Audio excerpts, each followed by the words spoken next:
bienvenue dans cette nouvelle édition Zoom Eco Live. Cette édition qui vous met au parfum de toute l'actualité à caractère économique en République démocratique du Congo. Voici les différents titres. Les chiffres clés mettront en lumière les précisions sur l'inflation hebdomadaire à fin octobre 2024. Le point avec Benita Mouini. Ensuite, le dossier nous parlera de la MIBA qui fait face au défi de la relance.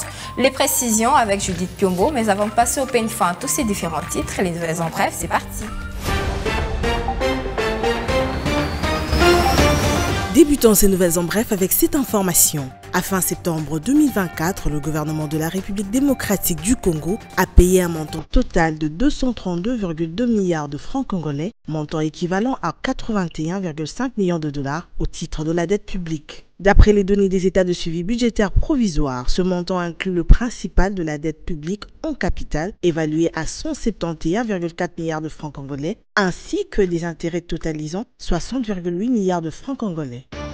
Parlons à présent des dépenses de rémunération qui ont atteint 6 083,6 milliards de francs congolais, soit plus de 2,1 milliards de dollars américains à fin septembre 2024, selon les états de suivi budgétaire provisoire. Ce montant comprend principalement le traitement de base du personnel permanent ainsi que des primes et indemnités. Cette situation soulève des questions sur la gestion des finances publiques dans un contexte économique difficile. Le budget 2024 a été élaboré dans un climat d'incertitude marqué par une inflation en hausse et une dépréciation continue du franc congolais. Poursuivons avec la gramme d'or congolais enregistrant une légère hausse de 0,07% sur les marchés internationaux, atteignant ainsi 88,72 dollars américains au cours de la semaine du 11 au 16 novembre 2024 contre 88,66 dollars américains la semaine précédente, selon un rapport de la Commission nationale des mercuriales du ministère du Commerce extérieur. Cette augmentation, bien que modeste, témoigne d'un regain d'intérêt pour le métal précieux à un montant où les marchés mondiaux demeurent attentifs aux fluctuations des matières premières.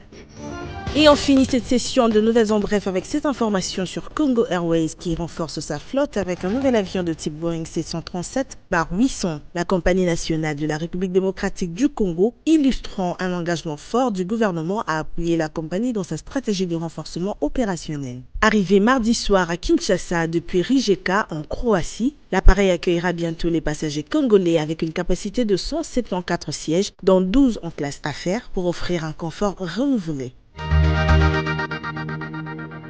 Nous revoilà sur ce plateau. Nous allons prendre les chiffres clés qui nous seront présentés par Benita Mouini. Elle nous parle des précisions sur l'inflation hebdomadaire à fin octobre 2024. Suivez les détails, c'est avec elle.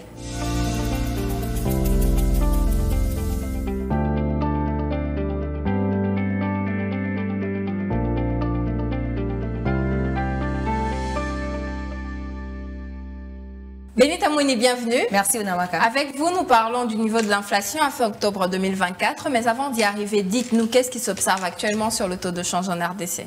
Voilà, actuellement, en ce qui concerne le taux d'échange, nous allons déjà prendre la partie officielle qui est la Banque centrale du Congo, où un dollar est fixé à 2848 francs congolais, un franc CFA à 4,65 centimes et 3052 francs congolais pour 1 euro. En ce qui concerne le marché parallèle, nous avons ciblé Kalamo et dans ce lieu, un dollar s'échange à 2850 francs congolais, un franc CFA à 4,70 centimes et 3200 francs congolais pour 1 euro. Alors Benita, revenons sur le vif du sujet. Quel a été le niveau de l'inflation observé à fin octobre 2024? Voilà, au cours de la dernière semaine du mois d'octobre 2024, l'inflation hebdomadaire a ralenti, se situant à 0,10% contre 0,11% la semaine précédente, portant les cumuls à 10,50% pour les 10 premières années. Cette évolution est reflétée au niveau de l'indice de toutes les fonctions de consommation. Alors, quelle a été la contribution à l'inflation au cours de cette échéance? En termes de contribution, le produit alimentaire et boissons non alcoolisées, soit 45,61%, suivi de groupes logements, eau, électricité, gaz et autres combustibles, transport ainsi que restaurants et hôtels qui ont respectivement contribué à hauteur de 11,71%, 12,47% et 8,46%. Alors, Benita Mouini, nous allons nous séparer avec cette dernière question. Qu'en est-il de l'inflation en glissement annuel et en annualisé? Voilà, en glissement annuel et en annualisé, le taux de l'inflation s'est respectivement établi à 14,56% et 12,52% en rythme mensuel. L'inflation du mois d'octobre 2024 s'est établie à 0,57% contre 0,46% le mois précédent. Merci beaucoup Benita Mouni d'avoir éclairé notre lanterne. Retrouvons-nous prochainement pour de nouvelles précisions. Merci Onamaka. RDC mine, MIBA face au défi de la relance. Les éléments de réponse de ce titre seront dans le dossier que nous allons exploiter tout de suite avec Judith Piombo.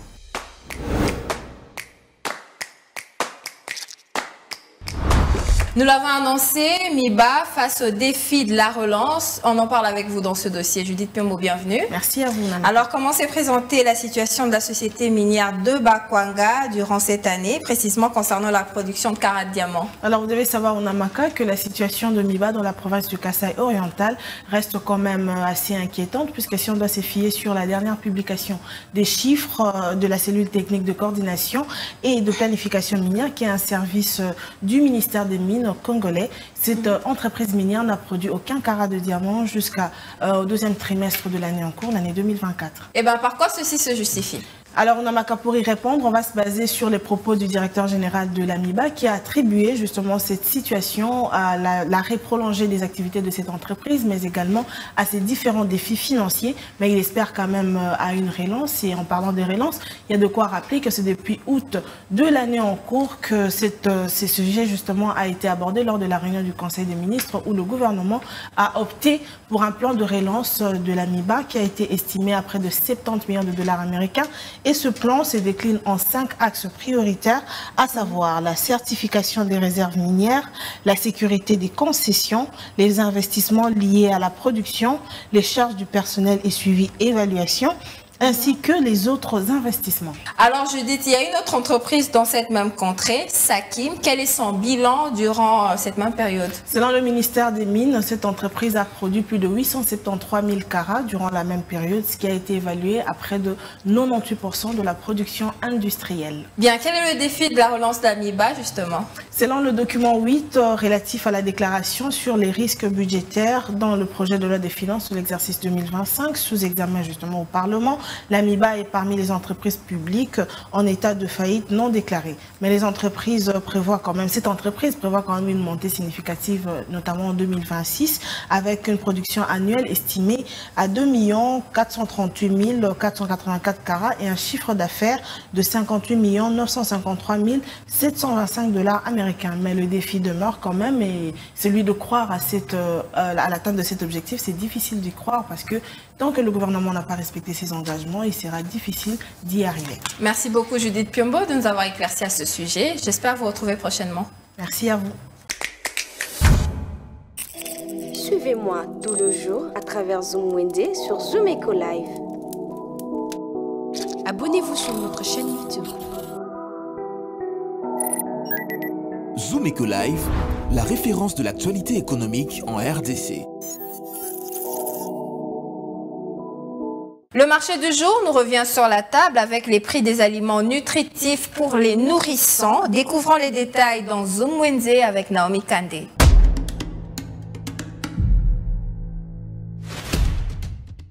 Commençons ces nouveaux marchés avec le prix de flocons d'avoine qui varie entre 13 000 francs et 15 000 francs.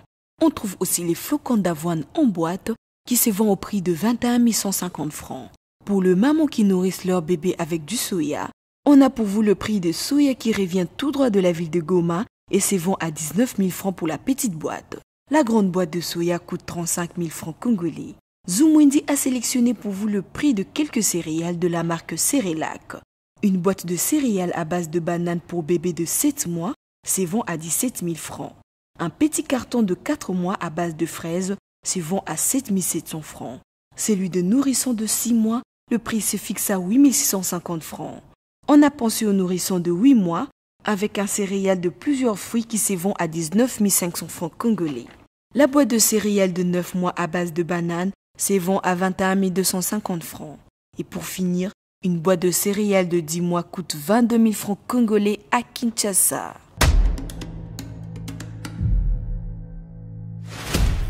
Les rendez-vous économiques, c'est dans l'agenda sur Zoom Eco Live. Abonnez-vous sur notre chaîne YouTube. Zoom Eco Live, la référence de l'actualité économique en RDC. Que doit-on noter sur les différentes rencontres à caractère économique de ce mercredi 13 novembre 2024? Adassa Grasse nous précise sur l'heure, la date, mais également l'ordre du jour. Suivez les précisions de la rubrique Agenda.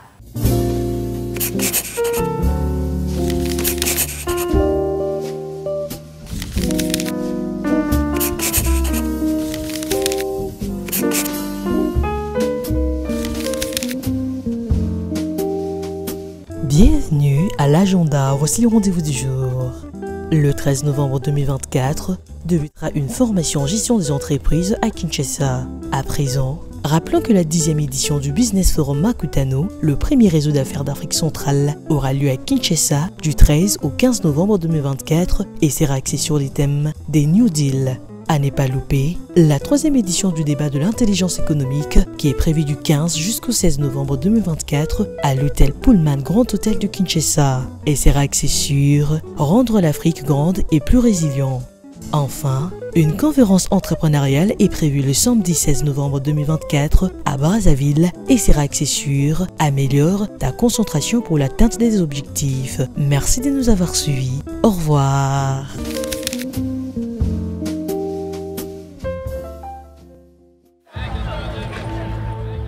C'est art de se tirer d'affaire, de faire face à la crise, de bricoler, de trouver des solutions avec ce qu'on a sous la main. Un art dans lequel les Congolais ont développé un savoir-faire particulier. Article 15. Débrouillez-vous pour vivre. Article 15 va à la rencontre d'un vendeur dans un coin de la capitale, Kinshasa. Cette personne nous relate l'expérience de son métier qui lui permet de nouer les deux bouts du mois. Suivez les précisions dans ce reportage de Junior Boulamba. Débrouillard jamais, jamais, jamais. Débrouillard jamais, jamais, jamais. Débrouillard jamais.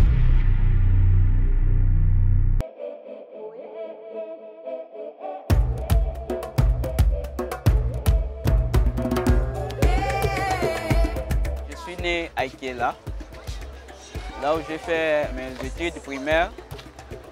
Je suis venu en Bandara, là où j'ai décroché mon diplôme d'État. C'est là le programme des papas. Il fallait que je puisse venir aussi pour faire mes études supérieures. Vu les difficultés que j'ai rencontrées ici, c'est ce qui m'a encouragé, c'est ce qui m'a fait que je puisse me débrouiller tant qu'un homme.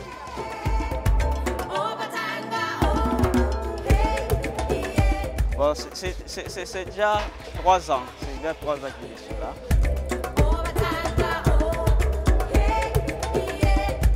Avec mes activités ici, que je continue mes études supérieures. C'est ce qui m'aide aussi à payer le loyer.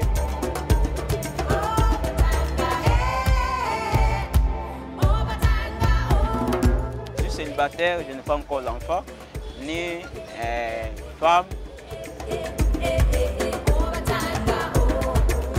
J'ai commencé avec $20.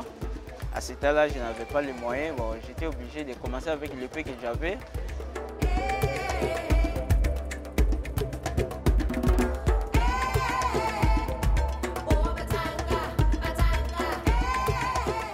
Voilà, quand on achetait les unités de $10, on bénéficiait 1500 francs.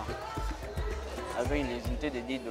Moi, je faisais, si je vends et puis c'est fini, le bénéfice que j'aurai là, je n'ai pas à garder, je cours encore pour aller acheter d'autres unités et puis continuer. C'est comme ça que je faisais, malgré les difficultés et puis les coûts.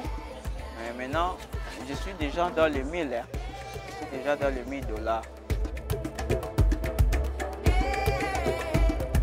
Normalement, les vrais bénéfices qu'on gagne, c'est pendant la journée. Parce qu'avec des transactions, on se retrouve parfois, fin du mois, réseau Vodacom, 50 000 en dollars, parfois $25. Orange aussi, même. RTL, parfois vous pouvez vous retrouver avec ne plus que 100 $. Et puis, c'est la journée qu'on garde nos bénéfices, avec le prix qu'on gagne la journée. Et puis, en fait, à la fin du mois, parfois vous pouvez vous retrouver avec 150 $, 200 $, c'est comme ça.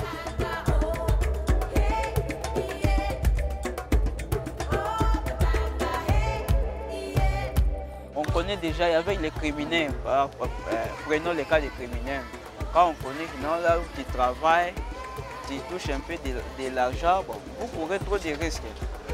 Et puis pendant la journée, on fait aussi des pertes. Les clients peuvent venir et puis dire tel numéro, autrement, soit vous avez mal compris, vous envoyez les unités. Oui, vu les incompréhensions des clients, pour ne pas avoir des tiraillements avec les clients et puis savoir soigner avec les clients, vous êtes obligé d'encore renvoyer.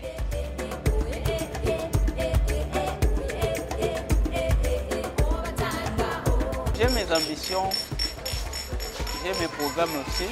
Je compte après finir mes études ici parce que là où j'ai loué, c'est trop petit. Je compte quand j'ai fini mes études ici, de chercher à aller m'installer quelque part pour commencer mes activités parce que j'ai aussi des ambitions politiques. Malgré j'ai fait la technique, mais j'ai aussi des ambitions politiques de postuler, de devenir aussi député, pourquoi pas un jour ministre d'État, gouverneur.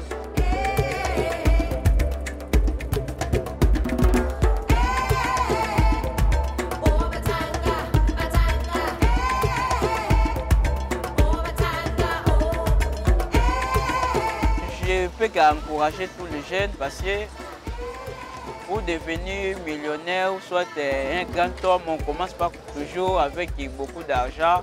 Ça dépend juste de votre courage. Prenons mon exemple moi-même. Je n'ai pas commencé avec beaucoup d'argent, j'ai commencé avec 20 $.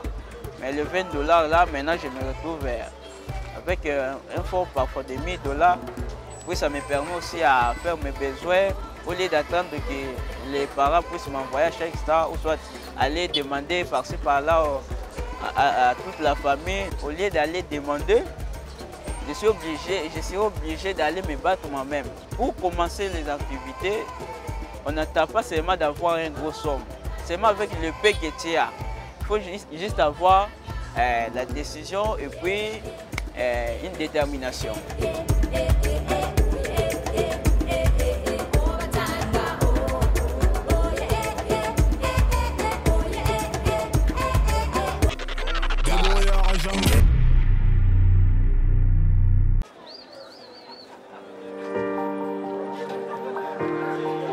Dans les détails du marché, nous avons appris à vous connaître, à vous comprendre et vous apporter plus de lumière. Désormais, avec vous, c'est parti pour un voyage de rêve vers une destination meilleure. Ensemble, découvrons le civisme fiscal et la bonne gouvernance dans la gestion de la Respublica grâce au décryptage de l'actualité économique du pays avec des chiffres clés.